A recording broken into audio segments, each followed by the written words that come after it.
fans here in Cleveland want to wave their towels and wave their Indians right onto the World Series for a matchup against the Colorado Rockies. Here tonight on Fox, it is game number 5 of the 2007 American League Championship Series.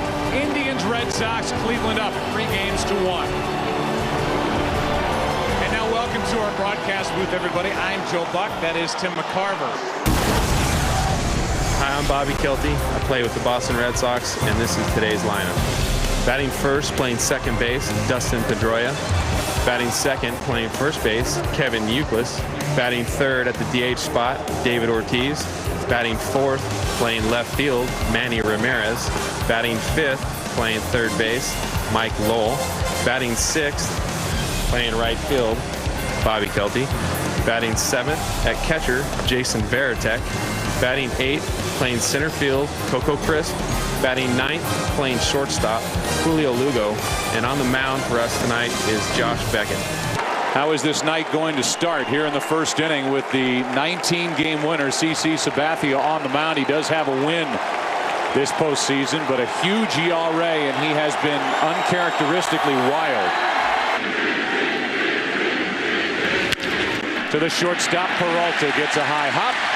1 away.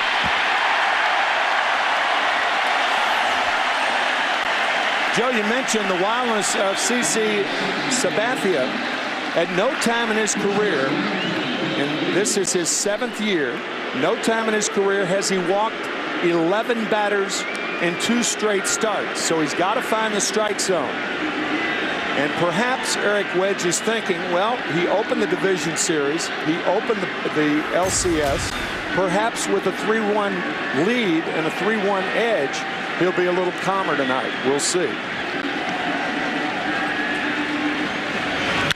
Ripped into left field. Is that the start the Red Sox were looking for? Up 1-0. First time Boston has scored first in this ALCS, and it is Youkilis who shoots one out to left.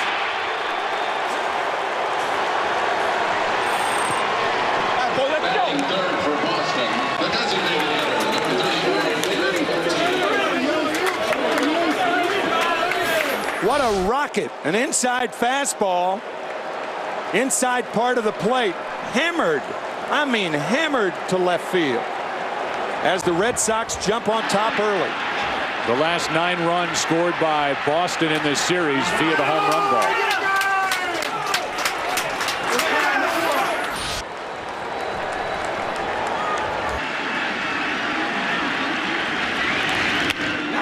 Ortiz went around, 2 out.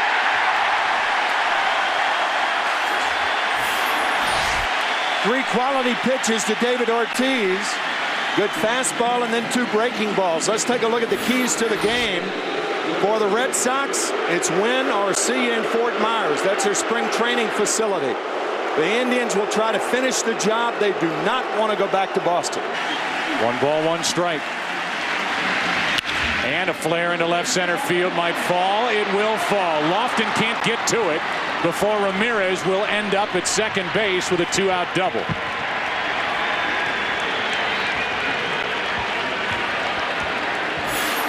So Manny Ramirez, 15 straight postseason games.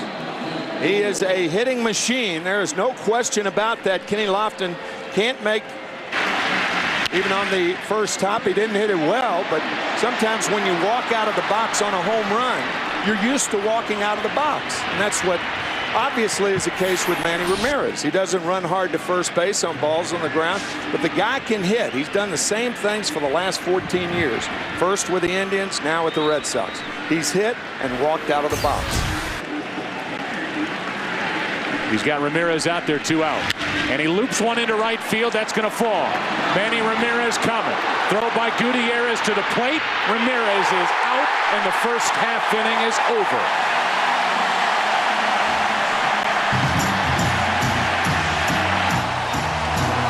One run for Boston, but no more thanks to the arm of Franklin Gutierrez. The only run, home run, Youkilis.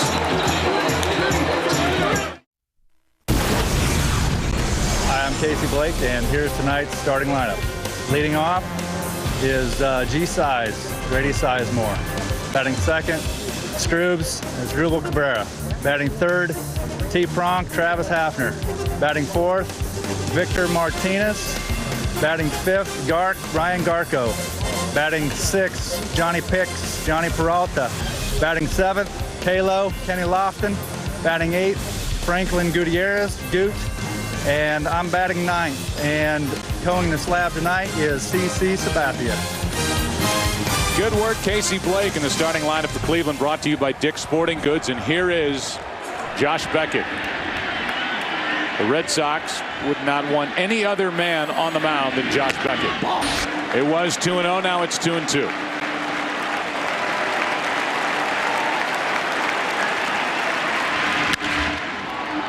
Not well hit.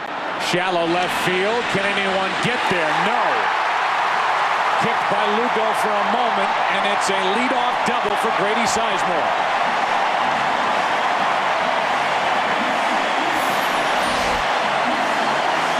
A little flare down the left field line. Sizemore jammed on the pitch. Things continue to go the Indians' way, even though the home run by Euclid put the Red Sox up. But a bloop double by Sizemore to start things off. He is hit in 6 straight this postseason as Drupal Cabrera.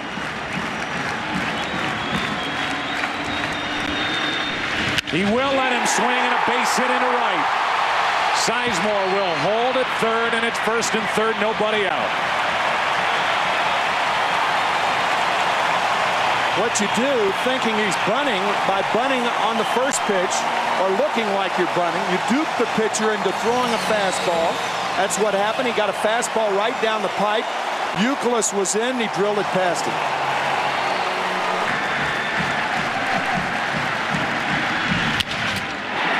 That'll tie the game. Lugo steps and throws, 2 out. Sizemore crosses the plate. It's 1-1 here in the bottom of the first. 44 overall this postseason, 333 in this ALCS.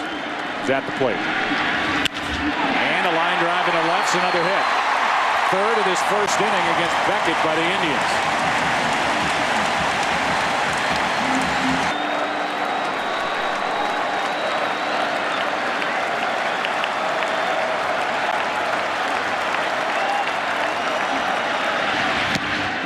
Garco becomes the first strikeout victim for Josh Beckett. We are tied 1-1 after 1.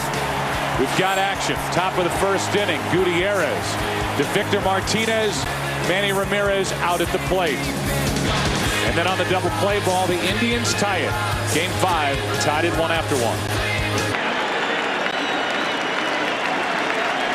Kelty in there. Drew is out of there. 3-2 pitch. On the inside corner. Second strikeout for Sabathia.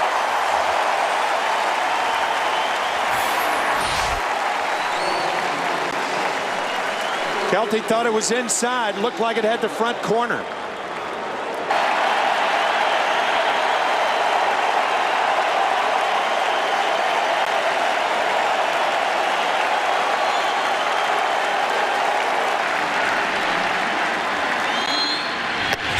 Two out.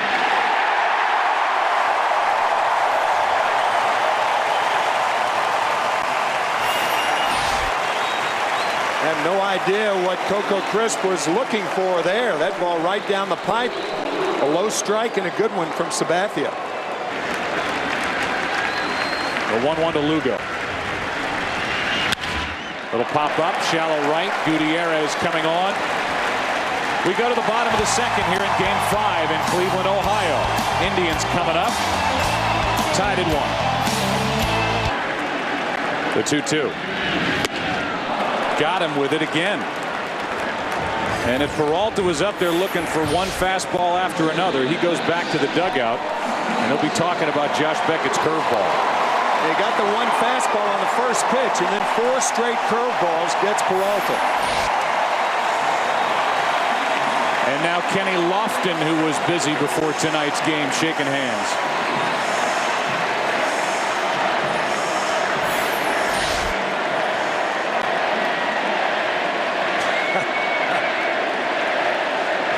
Little double pump handshake for Paul Bird. Back to Beckett. And for the all-time stolen base leader in postseason history, Beckett keeps Kenny Lofton off base, 2 out, nobody on. Tonight's AT&T trivia question: who was the winning pitcher for Cleveland in the clinching game of the 1997 ALCS? That was in Game 4, and then the Indians came back to win Game 5 and beat the Yankees, and then win the ALCS. Whoa. A 95-mile-an-hour fastball up around the noggin of Franklin Gutierrez. For a guy who throws strikes way out of the strike zone, Josh Beckett with the Red Sox down 3-1, trying to loosen up Gutierrez, probably figuring, hey, nothing to lose. That's all part of the game, though. Pitching inside, moving guys back off the plate. And the 3-2 to Gutierrez, misses, ball 4.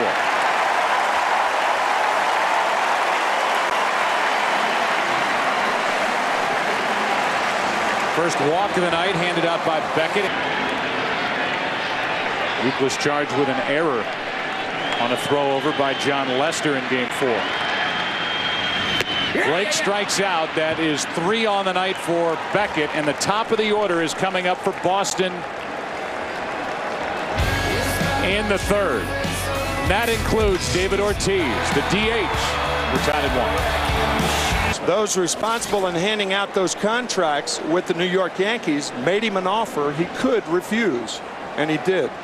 You look at his resume and his time with the Yankees: the 12 consecutive postseason berths, the 4 World Series titles, and it was really a 3-pronged attack, if you want to call it that, or a 3-pronged situation for Torrey. First, he gets the challenge by Steinbrenner during the divisional series against the Indians, and they let him twist in the wind for over a week as Pedroia gets on with a leadoff base hit here in the 3rd inning.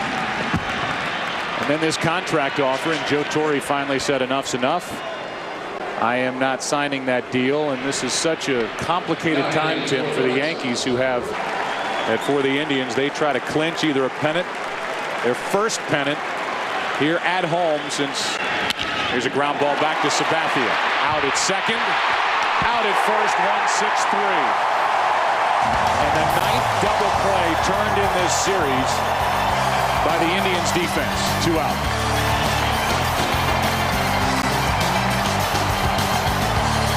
Easy double play. The glove side of Sabathia. Peralta, an easy play. As we answer our AT&T trivia question, who was the winning pitcher for Cleveland in the clinching game of the 97 ALCS? The answer: Brian Anderson. Real likable guy, left-hander, who went 1 inning in relief, Game 6 against Baltimore.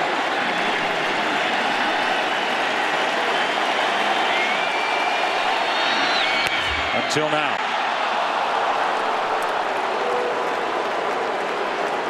And now Manny Ramirez will step to the plate with 1 on, 2 out. 4 home runs in the postseason. The game winner against the Angels. Another one against the Angels in Game 3. And then the one the other night on Tuesday night. First time up, doubled, then was thrown out at the plate by Franklin Gutierrez, and he is jammed a bit, but it's still carrying at the wall, and this ball is off the top of the wall. Ortiz coming to the plate to score. The Red Sox are going to argue that ball was out. The initial call is that it was still in play, and Ramirez and now Francona, they're going to plead the case of the Red Sox. You got to plead the case. What is Manny Ramirez doing on at first base? That's the point. That is the point. He's at first base. So if the ball's not out of the park, why is he at first base? I ask everybody that. That ball looked like it got over. Or hit the yellow line. Or hit the very top of the yellow line and came back in. It looked to me like it hit the yellow line. And now the umpires will talk. Because that yellow line goes across the fence And if it hits it like that, it seems to me that the normal place for it to pop would be up. I would agree with you that the carom is so weird. It looks to me like when you look at the replay, the ball's over that line, but it wouldn't figure then that the ball would bounce back onto the playing field. Yeah, right. There's been discussion, and now Bud Selig has said recently that he will put it to the general managers to at least talk about the possibility of introducing instant replay into Major League Baseball, and we will blow it up as much as we can and give you our best look at it. Does the ball completely disappear beyond that yellow line? It's just too tough to say, and they're going to keep the call as is. And to go further with your point, instead of an RBI double by Manny Ramirez and him being in scoring position, he's umpiring going down the first baseline, and he can only go 90 feet, and Terry Francona won't leave the field quietly. Here's the point. I mean, you know, the ball is hit well and carrying and carrying and carrying, and what does Manny do? Lopes to first base and stops at first base, almost in his handshake mode. By the time he thinks about going to second base, Grady Sizemore has the ball and throws it to second. That's the ridiculous part about him walking out of the box. Ridiculous. And now Terry Francona is really getting into it. And Brad Mills, his bench coach, is going to come out and try and bring Terry back to the dugout, which he does. We have looked at it, what, 4 times, 5 times. I still can't make a definitive call as to whether that ball got out or not. I can't either, Joe. It seems to me that, like we were saying, it seems that the carom of the ball is more important. Well, obviously not more important than where it landed, but the carom shows that it didn't get out, I don't think, because the carom goes up. Had it hit on top of the wall, it skids past the wall, it appears to me. Here is his quote: "If it doesn't happen, so who cares? There's always next year. It's not like the end of the world or something," which, you know, I don't think is that condemning a quote. No, I agree. About tonight's game. I agree. Trying to keep it light, trying to keep it loose, but a little too light and a little too loose for Manny Ramirez. Off the top of the wall in right center field, and it's an RBI single to put the Red Sox up 2-1. And David Ortiz scored all the way from first base on the ball. Now Sizemore strikes out, and that's 4 strikeouts on the night for Beckett. Here's a ground ball right side. Pedroia, good play to his left, 2 out. Robbing Asdrubal Cabrera of his second hit of the night. What makes this a particularly good play is the ball stays down on Pedroia to his knee, and Dustin makes the play. Well done. Actually, it came up. I thought the ball stayed down. It's still a fine play. But Pedroia really staying with that hard hit ball by Cabrera. He was moving the ball around on Hafner so well. And he has him tied in knots. Hafner strikes out. That is 5 strikeouts on the night for Josh Beckett, who has brought his good stuff with him. After 3, 2-1 Boston. For Sabathia, who had walked 11 in the 2 starts coming in, there's a base hit to right by Kelty. And we talked to Carl Willis, the Indians pitching coach, and said that CeCe looks like he's brought better stuff to the park tonight. Well, he is, guys. He's much more in control. You know, when he's missing, he's not missing badly. And, you know, hopefully we can get in more pitcher advantage counts tonight, and he can pitch a little bit. You know, he's kind of relegated to the fastball in Boston. And, you know, so far he's been more aggressive. We talked at that time about the velocity, and you guys really wanting him to live more between 91, 94 and not try and hump up and throw it as hard as he can. Is that accurate? Well, yeah, during the regular season, he was much better, 91 to 94. He can always go get more. I don't know necessarily that he's really trying trying to overthrow. You know, obviously it's a great atmosphere here, and obviously a huge game at both clubs. But so far tonight, I'm seeing him stay in his delivery, and that's really what we look for here in the dugout. Last question, and it's about your bullpen. Betancourt has been sensational. You have the built-in day off yesterday. 2 innings in game 4, and he should be set and ready to go. What a weapon you guys have down there setting up. Well, you know what? He has been terrific all year long, and that is the one good thing about yesterday's off day. It did give him a day of rest. He only threw 15 pitches in game 4, so he's ready to go tonight if we can get there to him. It's got to be some other good things. You probably saw family and had a chance to relax. I did. I enjoyed the day, but, you know, we're in that mode. We like playing baseball right now. All right. Thanks for your time, Carl. Okay. Indians were 4.05 as a group. Here's a 1-0 to Veritek. Ground ball, base hit through the left side. The Red Sox have put their first 2 on here in the 4th.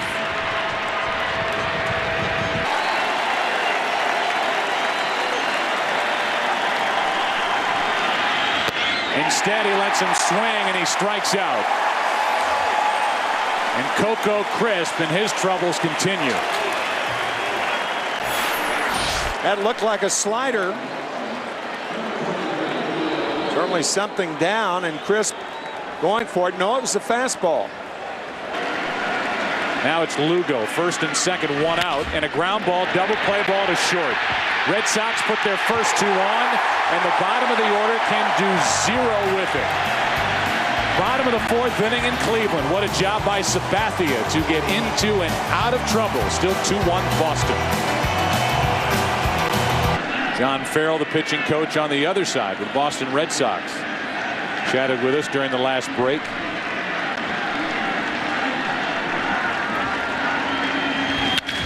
And a ground ball to short, Lugo. Here is John Farrell, and the first question was about Josh Beckett and that he has had electric stuff so far tonight. Yeah, he really has, Joe. I think the biggest thing is getting through that first inning and allow him to settle into a rhythm. It's been evident by the use of his curveball, and particularly his changeup here in the last couple innings. Let's talk about your closer, Jonathan Papelbon, a huge weapon for your pitching staff, and I know you're itching to get him out there with the lead in the late innings. Well, he's been so good for us all year, Joe, but we still have to give him an opportunity to get out here and close a game. It's been a while since he's been on the mound, but there's been some work done in between his last appearance and hopefully tonight here, so we'd be certainly looking forward to him to close out the 9th and take this back to Fenway Park. Last question, if there is a Game 6 back in Boston on Saturday, have you made a decision as to who gets the ball as the starter in that game? Well, everything right now, Joe, points to Kurt Schilling being able to take the ball for Game 6, and we know what he's meant to us, and certainly throughout his career in postseason. John, thanks for your time. Okay, John, then take care. All right, that is John Farrell, the pitching coach for Terry Francona. Francona in his 4th season as manager with the Red Sox. 3 times he has taken his team to the postseason, and of course that championship back in 2004. His team has battled back, down 3-0 that season. Here's a slow chopper back to Beckett, and Beckett threw about a 97-mile-an-hour fastball to Youkilis, who caught it with 2 hands. And so he said it was the right call. The umpires huddled to review it afterwards, and just in case, was that a home run? No. Okay, all right, that's the word, Joe. Thank you, Chris. Going to the ultimate authority out there in right center field. Here's another look at it. It was the RBI single that's the difference in this game so far. 2-1 Boston. Back after this from your local Fox station. Red Sox put their first 2 on last inning. Hits by Kelty and Veritek, but Crisp struck out, could not advance the runners. Here's a line drive, now 1 hop. What a pick on a backhand by Peralta. 1 away. Boy, that was terrific. An in-between hop. You talk about soft hands right here. Watch how Peralta gives with the hop to get Pedroia. Fine play by Johnny Peralta. So Pedroia hits into more tough luck. That ball was scorched as well. Peralta makes the play, 1 out, and Youkilis, who's 1 for 2 with a home run, and he's bounced into one of the 2 double plays turned by the Indians tonight. Stands in and grounds 1 to third. Blake, 2 out.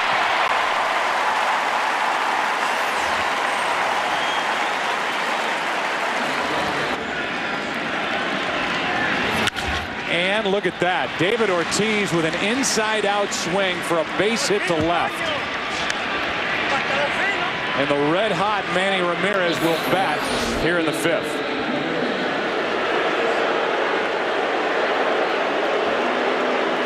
Trying to go the other way. Yeah. The reason for that is that the left-handed batters who play every day against left-handed pitching understand that they have to keep their front shoulder in just a little bit longer. And because of that, they don't turn on the ball like they do against right-handed pitching.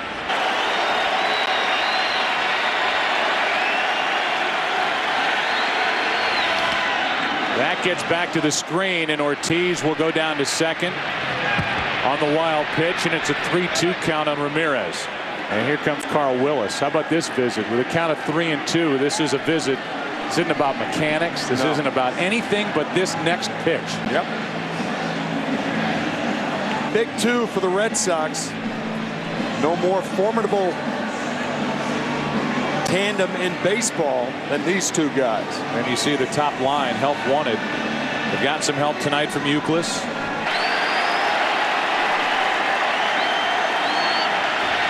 That's down the left field line into the corner. It is a foul ball by inches.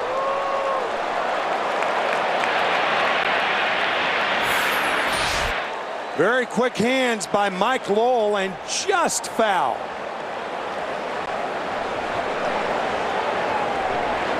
To pitch. That hit Lowell to load the bases.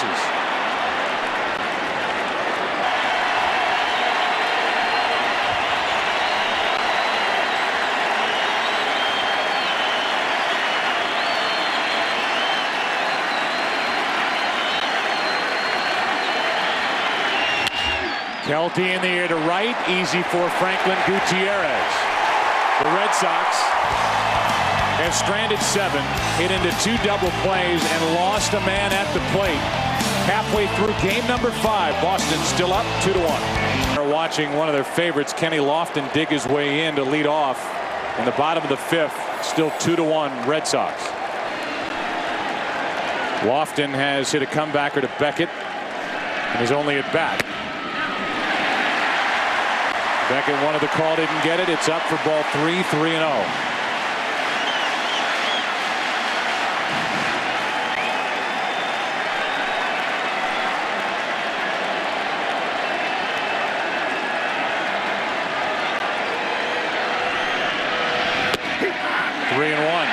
Kenny has to pick up his bat.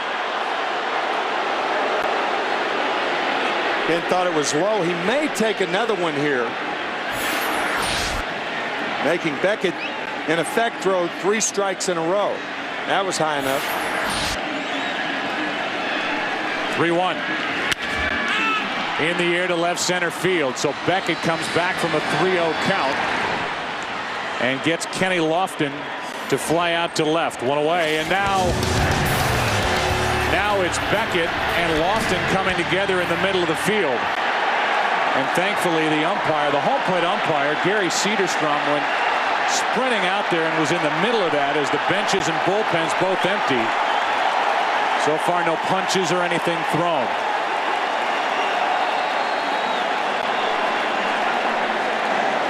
Beckett may have said something to Lofton about dropping his bat on that 3-0 pitch. It did appear to be a strike. And as Lofton passed by the mound, he said something to Beckett. This is after flying out. Beckett may have yelled at Lofton when he skied the ball to left field. There's the 3-0 pitch, and it was a strike. Beckett didn't like it. Then he throws a fastball and gets Lofton to fly out, yelled something from the mound. Lofton turned, and tell you what, Gary Cederstrom, the home plate umpire, went out there. This entire umpiring crew made sure that nothing ugly happened, and Lofton and Beckett were yelling at each other Lofton's entire way down the line. Yeah, I think the minute that Lofton made contact with the ball and flied to left field, Beckett yelled something at him, and there was a response from Lofton, who really yelled all the way down to first.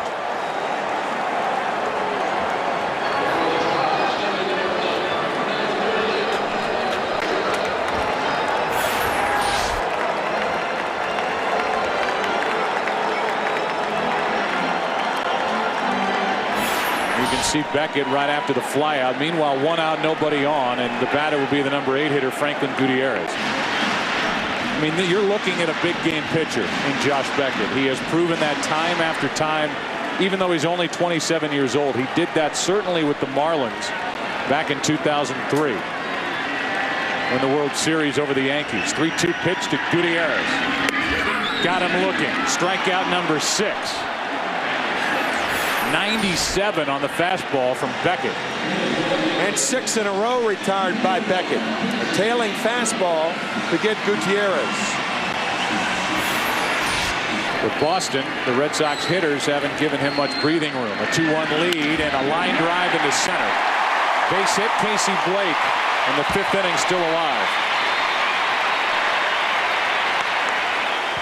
Liberty Mutual in-game box score for the Indians. Sizemore will be the hitter. He's doubled, scored a run. The only run tonight for Cleveland. Cabrera has a hit. Martinez a hit, and now Casey Blake with a 2-out single. Here's Grady Sizemore.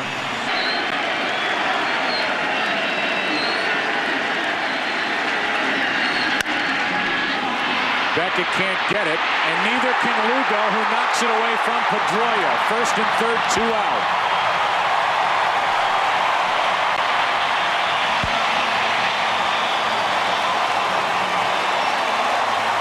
That ball found the seam between the second baseman, Dustin Pedroia, and Julio Lugo. Once Beckett couldn't reach it, destined for trouble for the Red Sox. Look how Lugo has to come on the second base side of shortstop, realizing that had he let the ball go, Pedroia has no shot. So a base hit for Sizemore. Tying run at 3rd, go-ahead run at 1st, 2 out. It's a base hit for Sizemore, 2 for 3. And as Drupal Cabrera, who has hit Beckett hard twice tonight, robbed of a hit his last time up on a sliding play by Pedroia at 2nd. Single back in the 1st is up.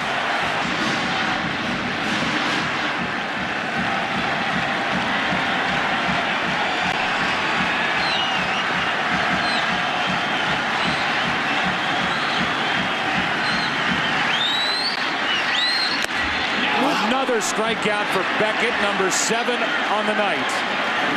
2 hits in the inning. 4 left tonight by Cleveland. Josh Beckett doing all he can here tonight. He and the Red Sox lead Cleveland 2-1 after 5. Varitek, a better fastball hitter, can turn the fastball around, has trouble with the breaking ball. To the left side, Peralta has time. 1 away. Talked about umpires policing the game. What a tremendous job home plate umpire Gary Cederstrom did to avoid a fight in the middle of the field last inning. Kenny, Josh, not a word, dude. Not a word. You pitchers, you get your sprints in, now run all the way back. Talking to the guys in the bullpen, saying, all right, everybody sprint back to the bullpen, stretch out your legs, and Gary did a nice job just to physically be out there. Absolutely.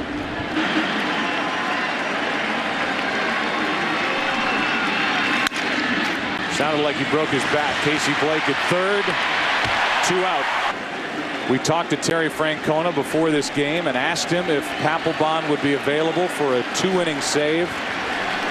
Said we may have to go that direction. We'll have to wait and see. 0-2. 6 strikeouts for Sabathia. Setting up the heart of the lineup for the Indians as we go to the bottom of the 6th. They're in game 5. 2-1 Red Sox. As we play here in the bottom of the 6th, 1-2 pitch. Breaking ball strikes him out looking, and there's that good Beckett curveball. 8 strikeouts for Josh Beckett.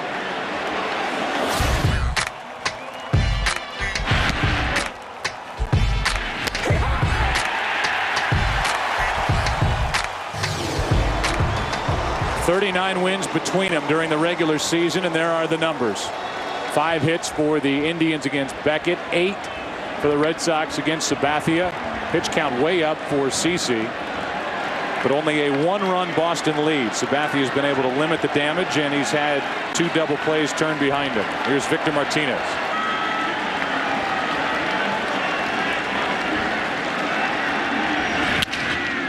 To his left, Lugo has time with Martinez running, 2 out. I said 63, 73 pitches. So now with 2 out, nobody on, Ryan Garko will be the hitter. Our WebMD injury report, in this case, no injury. The back, question mark, take the question mark away. So far, Beckett in this postseason has allowed 3 runs in 20 2/3 innings. 13 total hits, 23 strikeouts, and while he threw the 4-hit shutout in Game 1 of the division series against the Angels, considering the circumstances and what the Red Sox are up against here tonight, I don't think Beckett could be doing any better. No.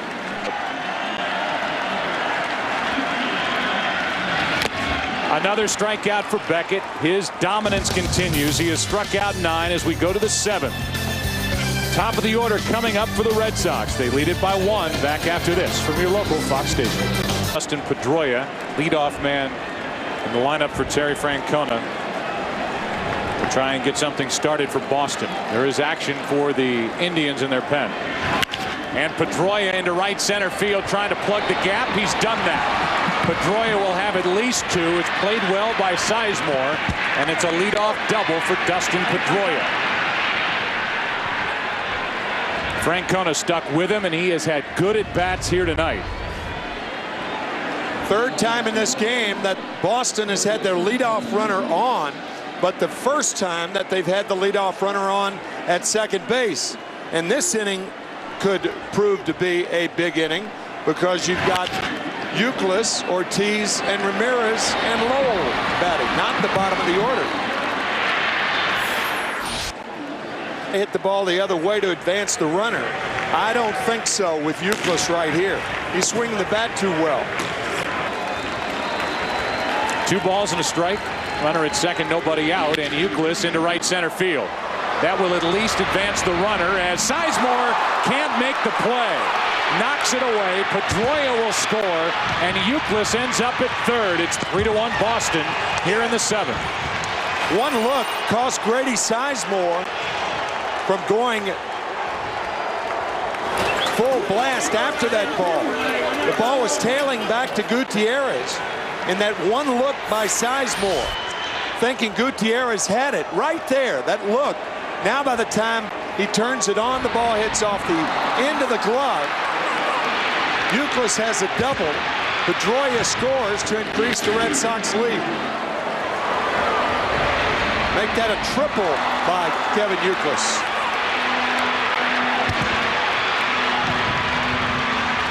That look by Sizemore slows him down right there. Thinking Gutierrez had the ball, and now when he turns it on, it's off the end of the glove, and the Red Sox score another one. So Euclid at 3rd, nobody out, 3-1. Sabathia is out, and David Ortiz is coming up.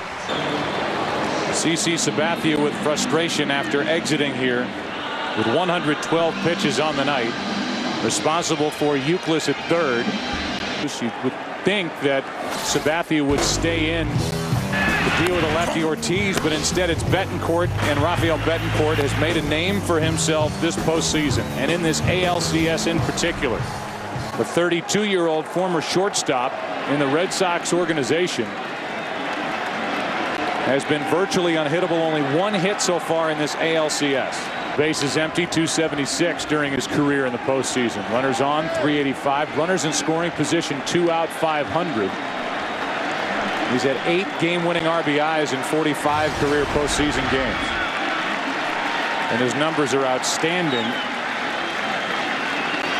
in games in which the Red Sox face elimination. The 1-1 pitch from Betancourt. In the air to left field, well hit. Back is Lofton at the track to make a basket catch for a long sac fly for David Ortiz. Euclid scores, And it's 4-1 Red Sox here in the top of the 7th. Good play by Lofton, drifting back. You see some football players do this, but rarely baseball players. But a fine basket catch over the shoulder by Lofton. Euclid walks home to extend the Boston lead. So Ramirez drives home the run after Euclid got the RBI triple. Again, it's the same guys, but a difference in this inning is that Pedroia got on to start it. 4 for 7 with 5 walks after an 0-2 count this postseason.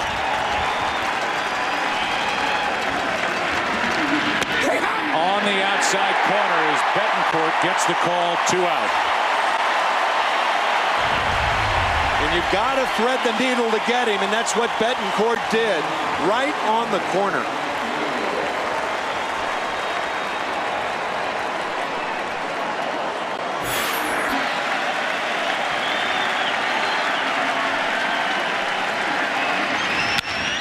Lowell into center field and right at Grady Sizemore. It was a ball that Grady could not catch in right center field that played a large role in the 2-run 7th inning. 4-1, a little breathing room for Beckett here in the 7th. Bottom of the 7th inning, and we send it down to Chris Myers. Well, country star Daniel Beck, Joe, just saying the God Bless America. She was a last-minute fill-in for the national anthem. It turns out the Indians wanted somebody from near Ohio, and her family's a couple of hours outside of Cleveland, I should say, living in Ohio, and they're Indians fans. But the Red Sox Nation was suspicious because last summer Daniel Beck was dating Josh Beckett. They thought it was done on purpose. The Indians said no, they had no idea. Although if you go to Danielle Peck's website, you can see her wearing Red Sox paraphernalia. Doesn't seem to be bothering Beck. In fact, the PR director for the Indians said, I got enough problems keeping an eye on who our team is dating, so I wouldn't know. But it's not like K-Fed catching Britney Spears. It's not that extreme. Thank you, Chris. Yeah, it's not bothering Beckett at all. Left side, Lowell ranging far to his left and getting the out. Eric Wedge told us prior to Game 3 that whatever we seem to hit over in Mike Lowell's direction, he makes every play, and he went a mile to his left. And if he doesn't get to it, there is no way Lugo's going to make the play. He's too deep. So Lowell on the pick, the turn, and the strong throw.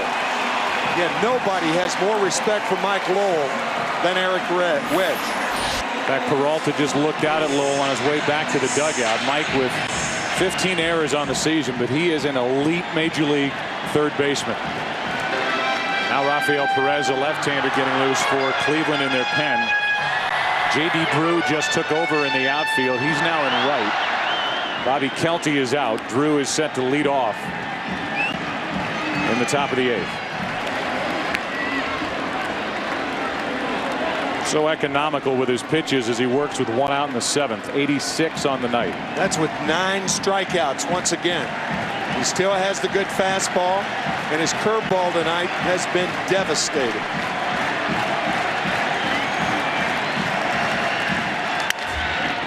Awkward swing. Lugo won't have a play. Beckett missed it. Went right under his glove, and Lofton is on.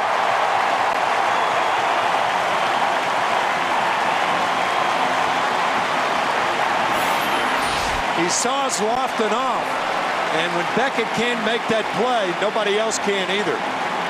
Probably an error on Josh Beckett, should be. Came up too quickly. It's an error on Beckett. E1. Lofton on base for the first time tonight. It's Gutierrez now. Blake. And then Sizemore. Beckett does not get that call. It's 3-1.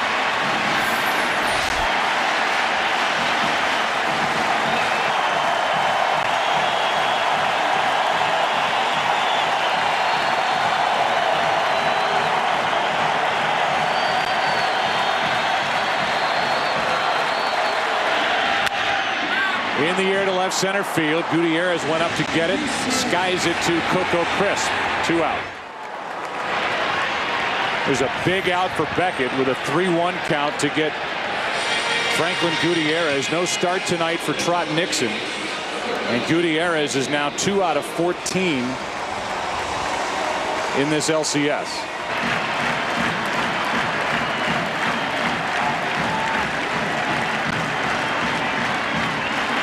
Lofton is running, and strike 3 called at the plate. Inning is over. Beckett with 10 strikeouts, and we go to the 8th here in Game 5. Boston down 3-1, leads at 4-1. While they do some groundskeeping work on the pitching mound in that landing area, Rafael Perez asked for some help out there. 3 balls, 2 strikes. Drew leading off.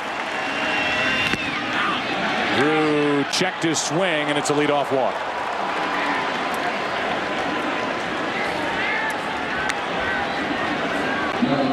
So the bullpenners are out there like they're in the show Stomp. Well, you have John Adams, who beats the drum in left center field, and then the empty water bottles. That's Lester on the left and Del Carmen on the right. Like their moves. There's John Adams. He's been quiet this evening. Here's Papelbon 2 innings ago.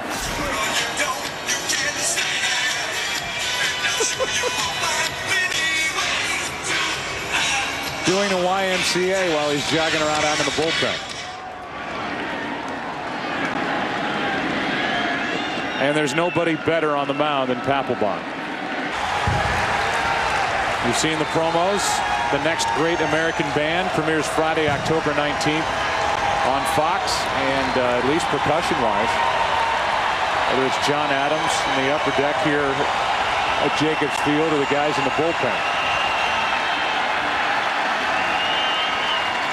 could both be on the list. 0-2 pitch, Veritek into right field for Gutierrez. 1 on, 1 out.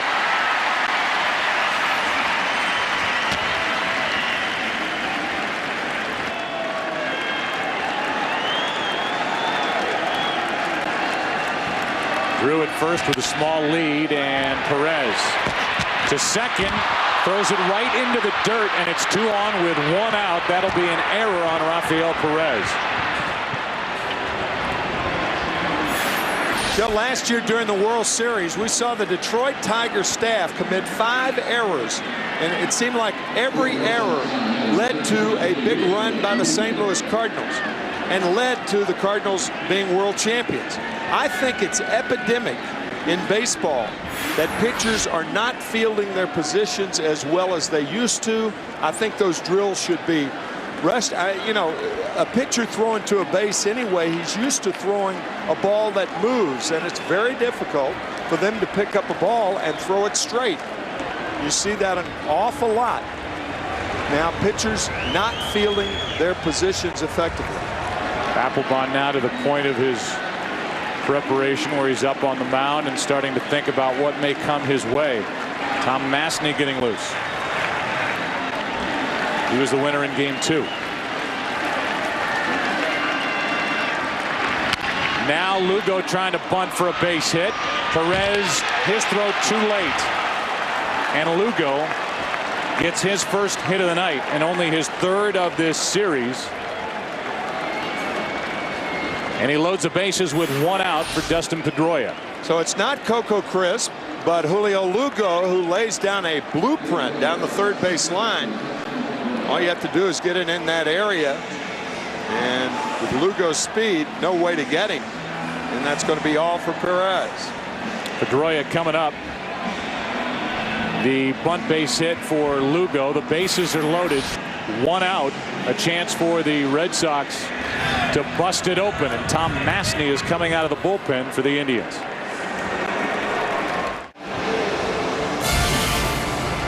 Next Wednesday, one of these 2 teams will take the field against the red-hot Colorado Rockies. Here's Tom Masney. And Tom Masney has one very important inning in this ALCS. Eric Wedge telling us that the 2 innings that Masny got in relief of Sabathia, who was not effective in game 1 of the ALCS, let him know that he could handle it. In game 2, they leaned on him against the big 3 in the lineup, and he was flawless.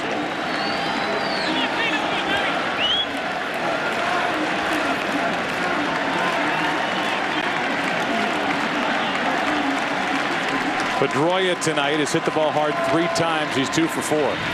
That gets away from Martinez. Coming to the plate is Drew, and it's another run. 5-1 on what looked to be a passed ball by Victor Martinez. Normally with a runner on at second base, the catcher changes his signs. And if it was a cross-up, he'll go out to talk to his pitcher, but evidently that was not the case. That fastball just squirted through the webbing of Victor Martinez, and the Red Sox have another one. It is a pass ball. The other runners move up to second and third. The infield comes in.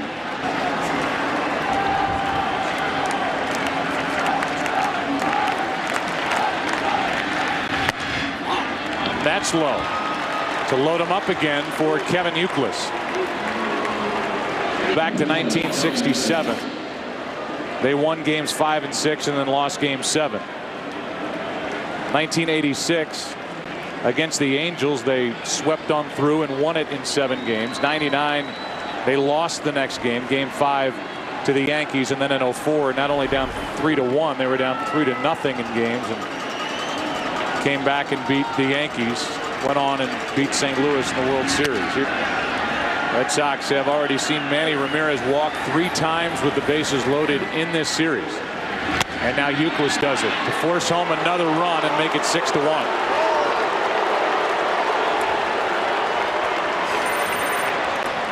So a 5-run Red Sox lead and still only 1 out in the 8th.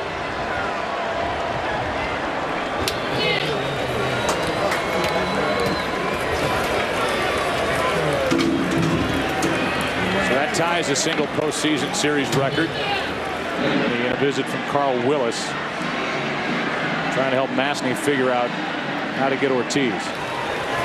Mentioned earlier, after the complete game in game 5 back in 2003, Beckett came out and worked 4 innings. Here's a fly ball into deep left center field, deep enough to get Lugo to the plate. He will tag and score. It's another RBI for Ortiz, and it's 7-1. Second straight sac fly for David Ortiz. And Lugo, who loaded the bases with a bunt hit, comes across the plate. It's a 6-run lead. 0-2 pitch. Got him on the outside corner. And the inning is over. But not before the Red Sox get 3 and lead by 6 into the bottom of the 8th of game 5.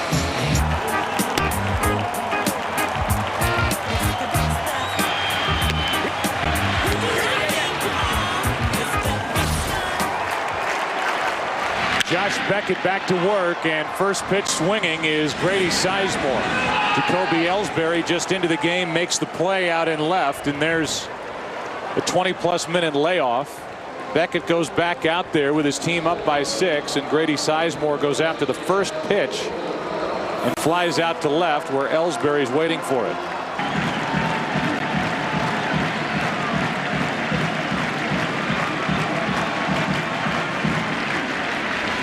On the inside corner, that's strikeout number 11. 96-mile-an-hour fastball. He is not tiring. Really struggling swinging the bat. Just 3 out of 18. Travis has struck out 7 times in the last 3 games.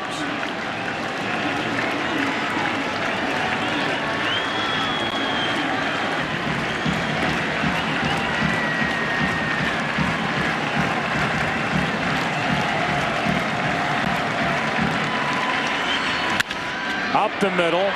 Lugo to his left on 2 bounces, makes the play, and Beckett is through 8 innings here tonight. A sensational effort. On to the 9th inning we go. Game 5. Red Sox trying to force a game 6. Up by 6.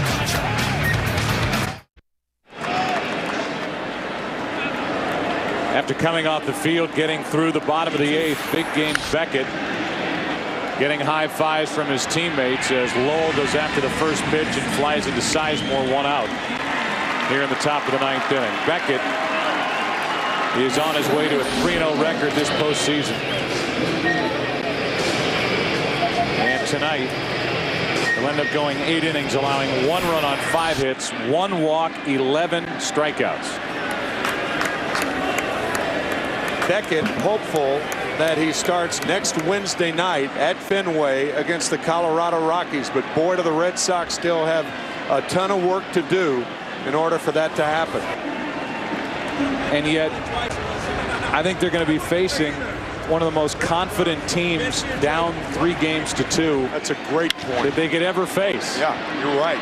Here's Drew trying to get in on the fun, shooting one over the head of Grady Sizemore, and J.D. Drew is content with a 1-out double. And I say that because a lot of the core players were there for the get up off the mat and come back and beat the Yankees in 2004 after being down 3-0, and Schilling was a part of that.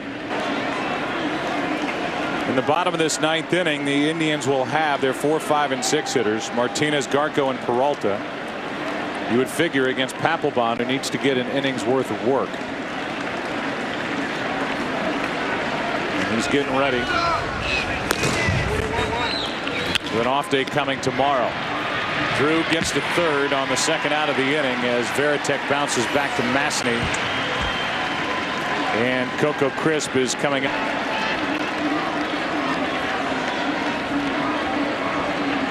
Carmona, a 19-game winner, 23-year-old right-hander. Schilling, a 9-game winner, the 40-year-old right-hander. 3-1 pitch. Masney makes a good play, and Crisp, in desperate need of a hit, is robbed with a quick glove of Tom Masney. Papelbon is coming in for an inning of tune-up. Bottom of the 9th inning, game 5 in Cleveland.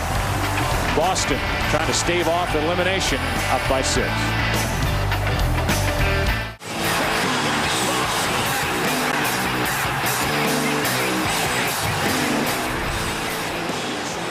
The electrifying closer Jonathan Papelbon, who had 37 saves and an ERA of 1.85, takes over to tune it up, and he will face the 4, 5, and 6 hitters for the Cleveland Indians, up by 6.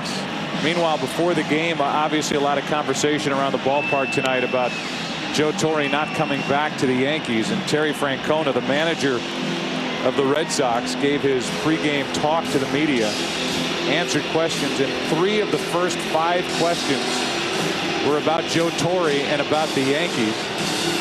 And eventually somebody asked him the 3rd question, understanding that you're worried about the game on the field. You had told us earlier that you had reached out to Joe. Now that this has happened, will you at some point make a call? And Terry's answer, I'm going to go back. This is sort of a big day for us to try and win this game. There's time for, this probably isn't the time for, we need to try and win this game tonight, or I might be getting some phone calls. Joe might be calling me. Well, his Red Sox, thanks in large part to the pitching of Josh Beckett and the heart of his lineup, 3 outs away from sending this series back to Fenway Park with the Indians up 3-2. From the owner Larry Dolan on down and all of these great fans, they were hoping that this ALCS would end here tonight. So many players being quoted as saying, we don't want to go back to Boston. The 2-2 pitch. 1 away, and while it is seconds after midnight, we'll give you a little entertainment and give you the dance that Jonathan Papelbon showed the world when the Red Sox clinched the division.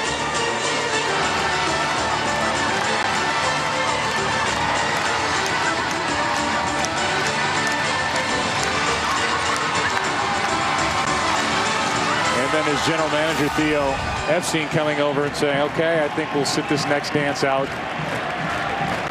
That'll be enough. He's fun to watch.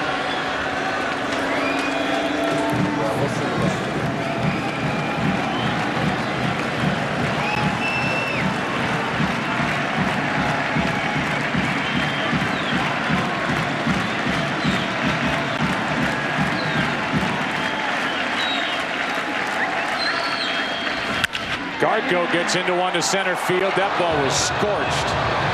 Short hops the wall, and Ryan Garko will dig for second.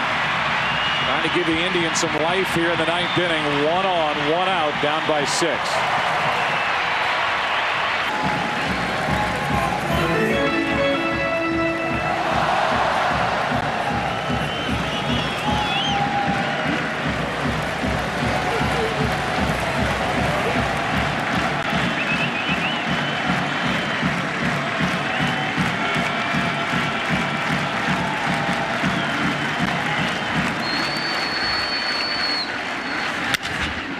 Lugo to his left, gets the high hop, throws out, and the Indians are down to their final out.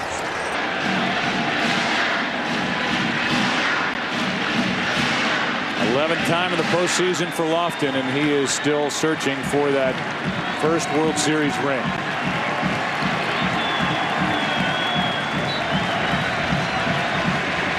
(3-2) from Papelbon is high, and it's 1st and 3rd for Franklin Gutierrez.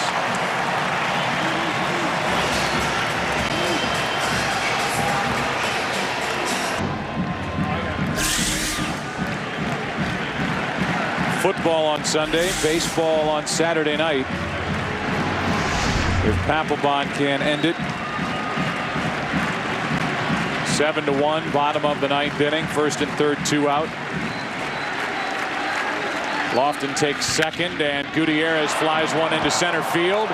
Coco Crisp is there, and Saturday night, a date at Fenway Park, Game 6 of this ALCS, thanks in large part to the brilliance of Beckett. Papelbon closes it down, and behind Beckett, who went 8 innings, 1 run, 5 hits, 11 strikeouts, 1 walk. Boston gets this series back home. Joe, they'll be lining up early tomorrow morning at Fenway for the tickets that are available for Saturday night. I can't wait. That night, it will be a matchup after this 7-1 Boston win of Fausto Carmona and Curt Schilling. In a rematch of Game 2, neither starter that night got through 5. Chevrolet player of the game is who else? Josh Beckett. And in recognition of his outstanding play, Chevrolet will make a $1,000 contribution to Major League Baseball charities. Chevy, an American Revolution. 11 strikeouts and in total control.